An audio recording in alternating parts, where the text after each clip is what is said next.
Hello guys! Samahan niyo po ulit ako sa aking journey papuntang Saigon, Vietnam. At ang time na to ay inaantay ko yung flight ko papuntang Saigon. Andito po ako sa boarding gate dito sa Hong Kong International Airport. At ayan nga guys, papasok na po kami sa loob ng eroplano.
Finally guys, maglalanding na ang aming sinakyan at andito na kami sa Saigon, Vietnam.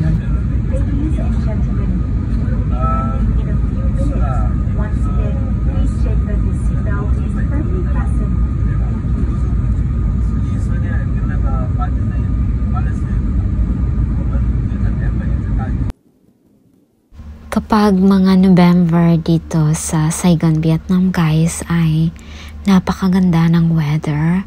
Hindi siya masyadong mainit. Katamtaman lang pag naglalakad ka sa daan, hindi siya maaraw kaya okay lang na maglakad-lakad. At hindi rin siya humid.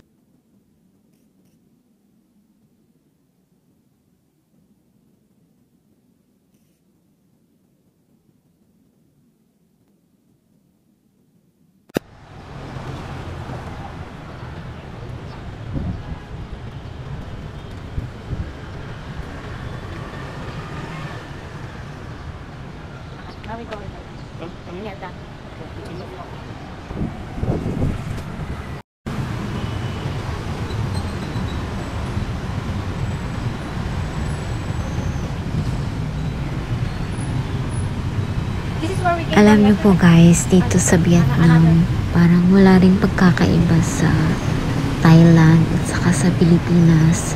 pati na rin sa Indonesia, ang mga tao gumagamit ng motorbike. Siguro sa Pilipinas sinatawag na tricycle, pero dito motorbike sila halos. Yun yung pinaka-convenient nila. Kaya sabi nila parang mas yun daw ang afford ng mga tao dito kasi mahal pag sasakyan, bibili sila ng sasakyan. Sa Hanoi, Vietnam, ganito rin, mostly motorbike. Parang wala kang masyadong nakikitang bus. Either motorbike or Grab lang ang sasakyan nila dito. Sa Pilipinas, maraming bus, ganun. And may isa rin bagay akong napansin kasi nung February galing ako ng Hanoi, Vietnam. Sa Hanoi, Vietnam, parang hindi masyadong disiplinado yung mga tao kasi pag sa stoplight, kahit naka-stoplight siya, yung mga sasakyan, sige pa rin, umaandar pa rin, ganun. Kaya nakakatakot tumawid sa daan. Kasi pag kahit naka-stoplight siya, pag tumatawid ka, yung mga sasakyan, umaandar pa rin. Pero alam nyo dito sa Saigon, Vietnam, or tinatawag ng Ho Chi Minh City, mas disiplina ang mga tao. Mas parang takot sila sa rules nila dito. Kaya hindi masyadong rude ang mga tao dito.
Etong direction na to ay papuntang Central Post Office nila. Yun yung pinakalumang post office nila, kaya tignan natin. Parang old style siya.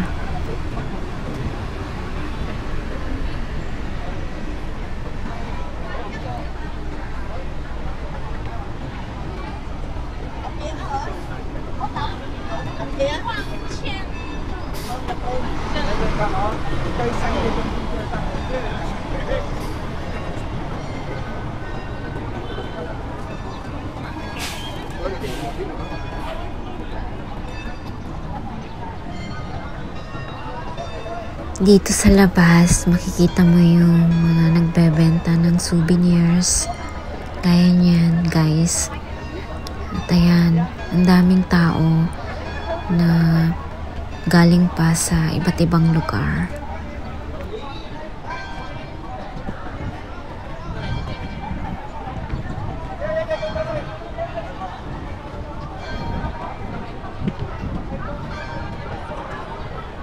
Can bring camera inside.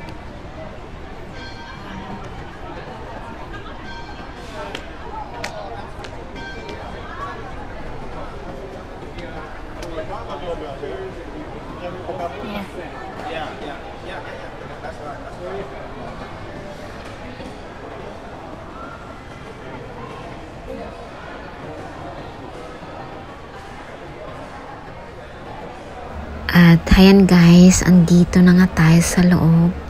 And makikita mo talaga napakaraming turista galing sa Europe, sa America at sa Australia. Marami rin silang binibenta ng mga postcard, ganon. Pwede ka rin mag-try na gumawa ng sulat or ng post para i-send mo sa iyong lugar. And then pagdating mo doon, hindi pa siya nakakarating, baka mauna ka pang umuwi.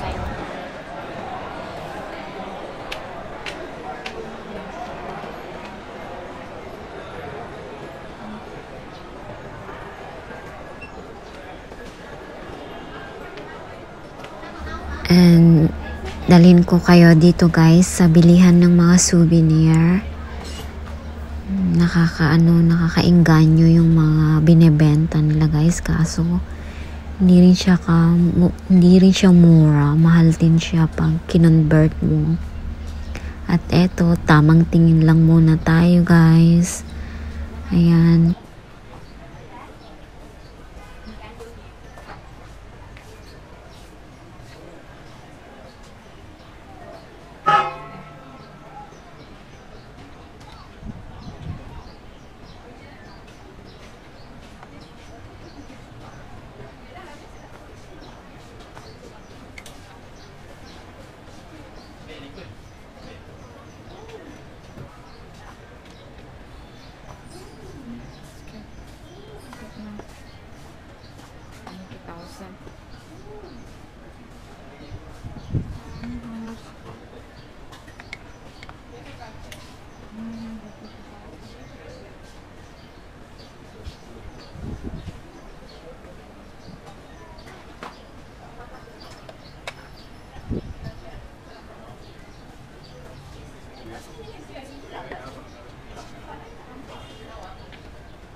Để ghế đây người ta đi.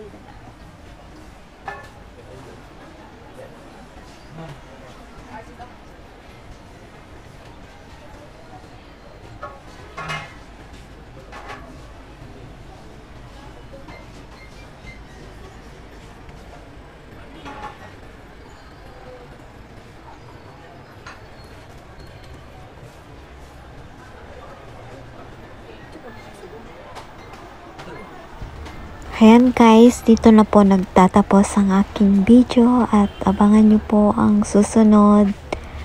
Salamat!